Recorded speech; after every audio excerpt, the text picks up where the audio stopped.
On Tony Katz Today, joining us right now is a gentleman named Aiden Buzzetti. He is one of the founders, and he's the president of the Bull Moose Project. We're going to find out what that is.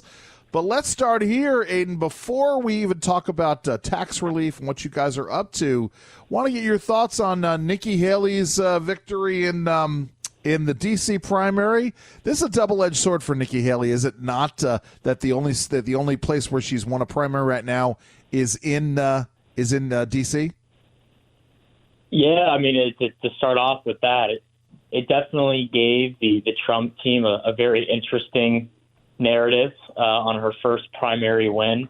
I will say that I myself, I'm one of the proud 676 Republicans who voted for Donald Trump in the D.C. primary. It seems, unfortunately, that most Republicans here don't quite share that opinion. But, I mean, it really does exemplify the point to which Republicans in the swamp itself are more of a moderate to liberal type of conservative and aren't really in on the Make America Great Again agenda that's been so successful the last few years. Well, and let's talk about that agenda. Let's talk about the Bull Moose Project, because this is not a Trump organization, but you guys are advocating for very important principles. Talk about what the Bull Moose Project is and the Bull Moose Project Foundation and the work that you guys are doing. Yeah, simply put, the Bull Moose Project is an organization that is dedicated to advancing these America First priorities. Our mission statement is to achieve a dominant American future. And the way that we achieve this future to make the country great again is to promote things that Donald Trump made a core part of his platform when he originally ran in 2016 and beyond. And on our foundation side, since you brought that up, we are in the trenches every single day working with state and local officials to put these agendas in on the state and local level. We've been working with legislators across the country to be tougher on illegal immigration where states can be. We've been working to prioritize family development, help people recover from the massive economic downturn and the rampant inflation that's been affecting everybody. So by and large, we are building out the groundwork for a conservative movement, especially in the Republican Party, to make sure elected officials that come along after Trump have the right priorities and the skill set to actually achieve results. Because as we're going back to the D.C. primary, as you can see, there are still a fair amount of Republicans, especially in the lobbyist sphere, that don't align with that vision, and we can't allow that to stand. Now, let's talk about some of that vision specifically. By the way, we're talking with Aiden Buzzetti, president of the Bull Moose Project. You guys are working on this Tax Relief for American Families and Workers Act.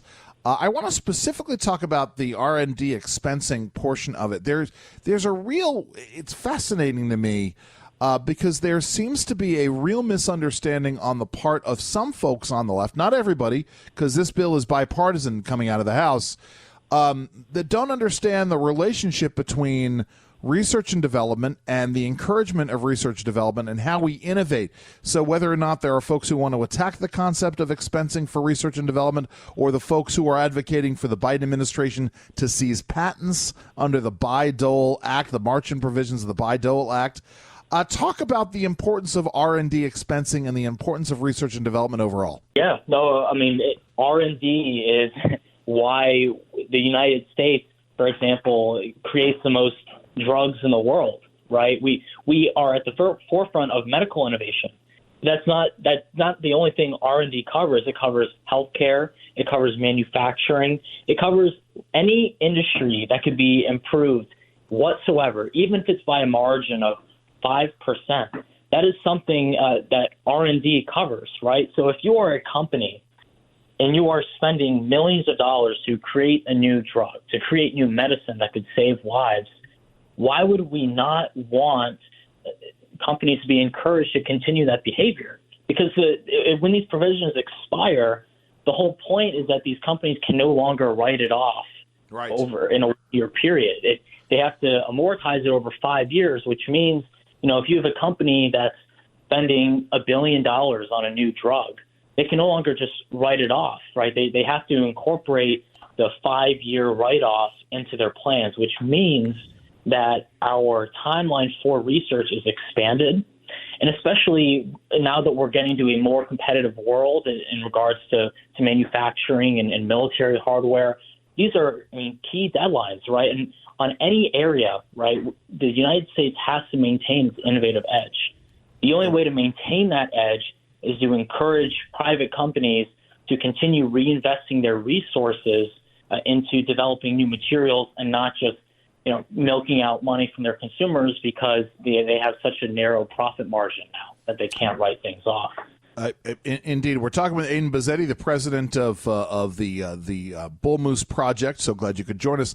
Let's talk about the bipartisan nature of this bill. It passed in late January. The prospects for it passing in the Senate, which I'm not sure that there are, but and signed by the president. But let's talk about what happened in the House and whether or not it's got a chance in the Senate and then for the president's signature. Yeah, of course, Andrew. So the bill passed 357 to 70. So it had overwhelming bipartisan support in the House, especially because, Speaker Johnson pulled his weight behind it. And, a lot of Republicans were really supportive of the intention of the bill, which is to make sure that businesses can continue to innovate and that we can continue to provide for families at a time of rampant inflation. On the Senate side, it's a little bit dicier. Now, some Senate Republicans have concerns over specific provisions, but it really is up to Majority Leader Schumer to schedule that vote on the floor. And we're confident that if that vote can be scheduled, the bill will pass. And I do believe that President Biden will sign it simply because if he doesn't, it would be disastrous. Yeah. No, it certainly would be. Let's talk about some of the other stuff you guys are up to with the Bull Moose Project. Tell us a little more about it. Well, I have to say that the main thing we've been working on is working with members of Congress to support this tax relief bill.